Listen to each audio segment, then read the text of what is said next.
Well, everyone, the Samsung Galaxy S21 last year was a pretty good device, but I wasn't a huge fan of it, mostly because of the weirder display that they put on the front that was a downgrade from its predecessor, as well as the back of this phone. The plastic back I'm kind of okay with, but I mean, if you're spending this much on a phone, especially with this, predecessor having a glass back, I found it kind of weird. But nowadays, I will be honest, I kind of have gotten used to the display, and honestly, the back of this phone with the plasticness of it, whatever, I really don't think it's that big of a deal, and there are some pros with having a plastic back on a device.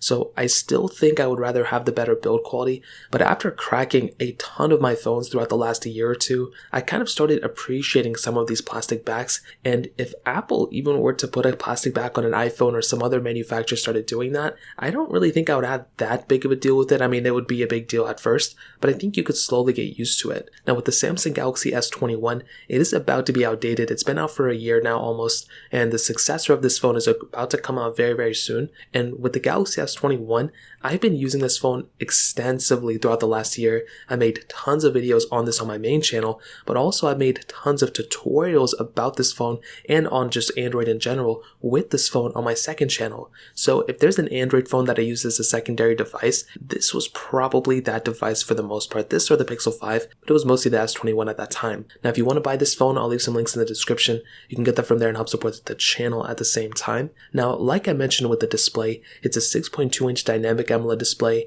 and when I bought it at first and I compared it to the Galaxy S20 at that time, I didn't really think it was a bad display, but it's just not always a good look when the newer display isn't as good as the predecessors, and that's kind of what the issue was here. Although the S21's display may have been perfect and so good to so many people, when you looked at the Galaxy S20, that display was so beautiful and so good, and even when you looked at the S21 Plus, that display was so much better than this one, so I just never really understood that. I guess Samsung wanted to save as much money on this device in terms of parts, so I totally see where they were coming from, but I would have loved to have seen a better display, and it looks like the S22 is probably going to be the same exact display as this one. You have USB Type-C on the bottom, but you also didn't have a microSD card slot, which was another crazy thing that Samsung did. The S20 had a SD card slot. I think the S21 Plus had one as well, but for this one, we didn't have that capability, which was so saddening to me. It just doesn't make any sense. Samsung is known for this type of I/O on their phones, and we didn't even get it with the S21, which made absolutely no sense to me at all. Now on the back, again, we have the plastic back, and I feel like Samsung should have done one thing at a time. They should have either,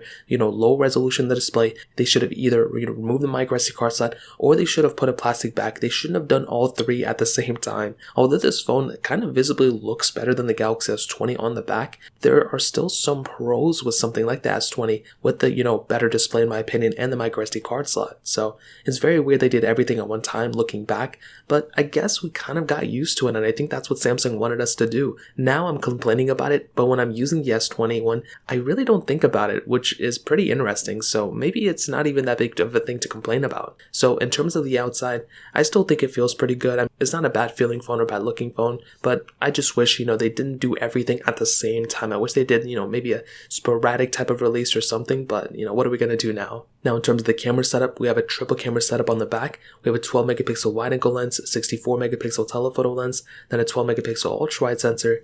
We have a 10 megapixel front facing wide angle lens. Now we can do 4K at 60 on the back and the front, which is great. We have 8K capability on the back of this camera as well, which is awesome. And overall, I've had a great experience with the Galaxy S21's camera. Throughout the last year, as some of you may know, I've been doing a lot of camera comparisons between, this phone and all of its predecessors and all the new phones that have came out since then. And I think the S21 probably had one of the best cameras of last year. Even when I compare this phone to the Pixel 6, I was expecting the Pixel 6 and the 6 Pro to be better in every single area, but I don't think it was. I think the Galaxy S21, specifically the S21 Ultra, but the Galaxy S21 series, I think had the best cameras of last year. You still have a ton of capability within these lenses, and the one thing about Samsung, as I've mentioned for so long now, they just throw all the features that they have in a phone into a phone that they have at that time. So it's not like they're trying to sporadically delay releases, I don't think, or delay features. They do a great job at just throwing everything they have just on that device at one time. So I've had a great experience with this camera,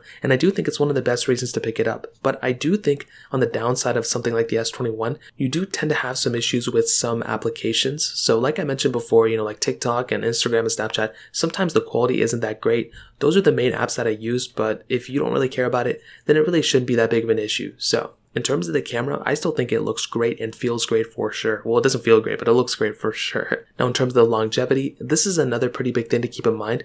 With something like the Samsung Galaxy S21, this phone is probably going to be getting the next couple versions of Android for sure, but it's tough to say when it's going to end.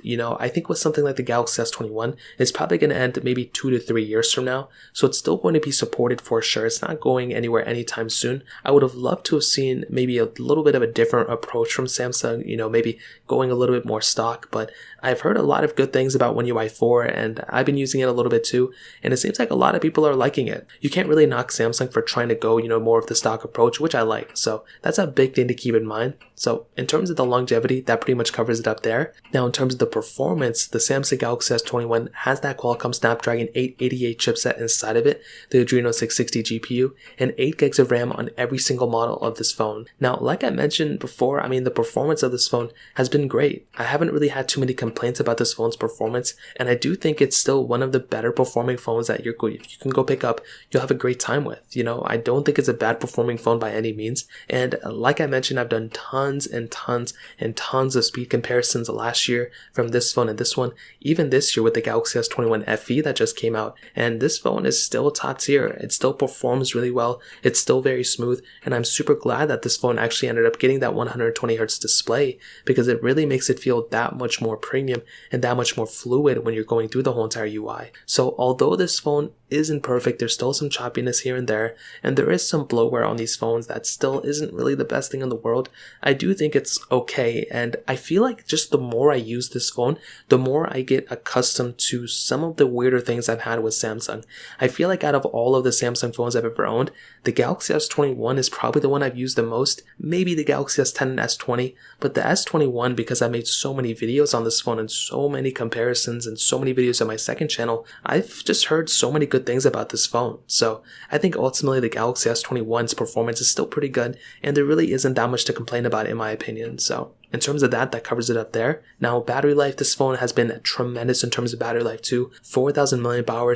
You have wireless charging and reverse wireless charging as well. And like I mentioned, this isn't, a phone that you're going to probably, die in one day. This is a phone that's going to last for a long period of time for the most part. Now, if you're trying to go super crazy and playing super intensive games, then it's going to be a little bit of a different story. But I've had nothing but a great, battery life on this phone for my, usage. But do keep in mind, I'm not, heavily using this phone every single day. It's more so like I'll use it here for a day, then I'll kind of, let it, sit idle for a little bit of time, then use it again for a couple hours, and then so on and so forth. So in terms of that covers it up there. And ultimately, I think the Samsung Galaxy S21 is still completely worth it in 2022. I think this is a great phone with a ton of capability, and I think it's still here to stay. I don't think this phone is going to be outdated tomorrow, and that is a really big thing to keep in mind. You don't want to go and buy a phone that's automatically going to start having issues. And with the S21, Samsung's still supporting this phone. This phone is still here. It's not going anywhere anytime soon, and I think it's a solid phone for sure. Really, the only other phone I would even recommend buying on top of this is probably the Pixel 6 or an iPhone 13,